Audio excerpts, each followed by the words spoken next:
Iran ও ইসরায়েলের মধ্যকার সাম্প্রতিক সংঘাত গোটা মধ্যপ্রাচ্যকে অস্থির করে তুলেছে।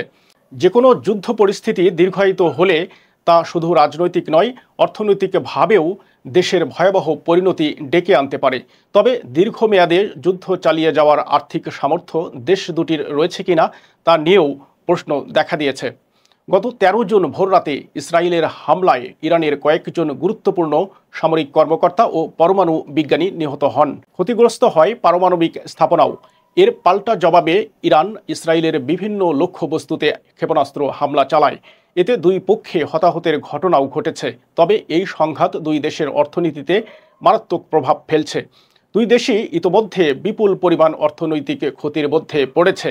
এসব ক্ষতি শুধু বাজেট নয়, ভবিষ্যতের অর্থনৈতিক পরিকল্পনা ও প্রবৃদ্ধির ধারাকেও বাধাগ্রস্ত করছে। ইসরায়েল ২০২৩ সালের অক্টোবর থেকে গাজার সাথে যুদ্ধ চালিয়ে আসছে। এখন নতুন করে ইরানের সঙ্গে সংঘাতে জড়িয়ে পড়ায় তাদের সামরিক খরচ ইতিহাসের সবচেয়ে ব্যয়বহুল পর্যায়ে পৌঁছাতে বসেছে। ইসরায়েলের অর্থনৈতিক পত্রিকা ক্যালক্যালিস্টের তথ্যমতে শুধু গাজা যুদ্ধেই ২০২৪ সালের শেষ নাগাদ ইসরায়েলের মোট খরচ দাঁড়িয়েছে ৬,৭০৫ কোটি মার্কিন ডলার। আর ইরানের সঙ্গে চলমান সংঘাতের প্রথম ৪৮ ঘণ্টায় ব্যয় হয়েছে ১৪৫ কোটি ডলার।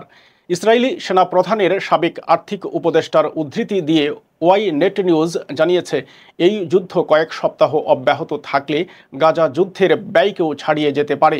ইসরায়েল সাম্প্রতিক সময়ে তাদের রাজস্বের লক্ষ্যমাত্রা বাড়িয়েছে ১৪,৮০০ কোটি থেকে ১৫,৪০০ কোটি মার্কিন ডলারে।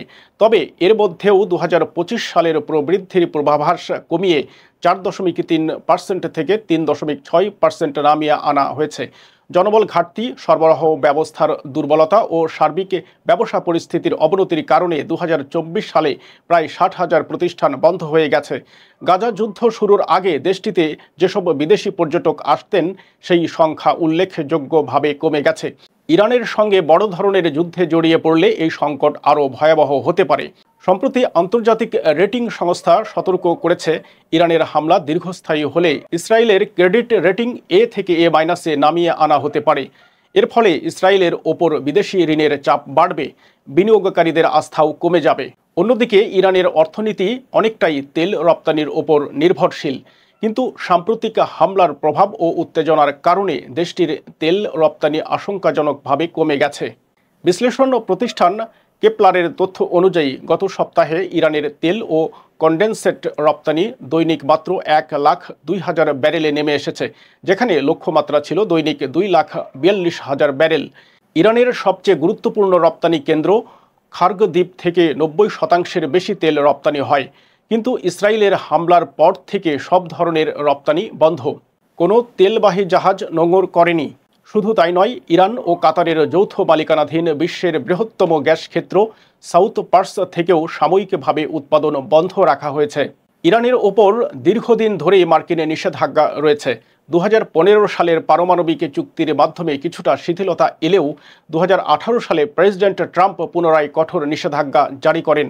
এতে তেল রপ্তানি ও বৈদেশিক মুদ্রা আয়ের ওপর ভয়াবহ প্রভাব পড়ে। তেলের প্রধান ক্রেতা চীন ছাড়া আর খুব কম দেশই ইরানের সঙ্গে বাণিজ্য করছে। বারবার নিষেধাজ্ঞার ফলে দেশটির অর্থনীতির মূল ভিত্তি দুর্বল হয়ে পড়েছে। এর সঙ্গে রয়েছে বিদ্যুৎ সংকট, পানির অভাব, বিনিয়োগের ঘাটতি ও মূল্যস্ফীতি। ইরানের সরকারি হিসাব অনুযায়ী বার্ষিক মূল্যস্ফীতির হার প্রায় ৪০% হলেও অনেক অর্থনীতিবিদদের মতে এটি ৫০%-এরও বেশি। বেকারত্বের হার সরকারি হিসাবে ৯.২% বলা হলেও প্রকৃত পরিস্থিতি আরও জটিল। শ্রম ও সমাজকল্যাণ ইনস্টিটিউটের তথ্য অনুসারে দেশের ২২.২৭% নাগরিক দারিদ্র্য সীমার নিচে বাস করছেন।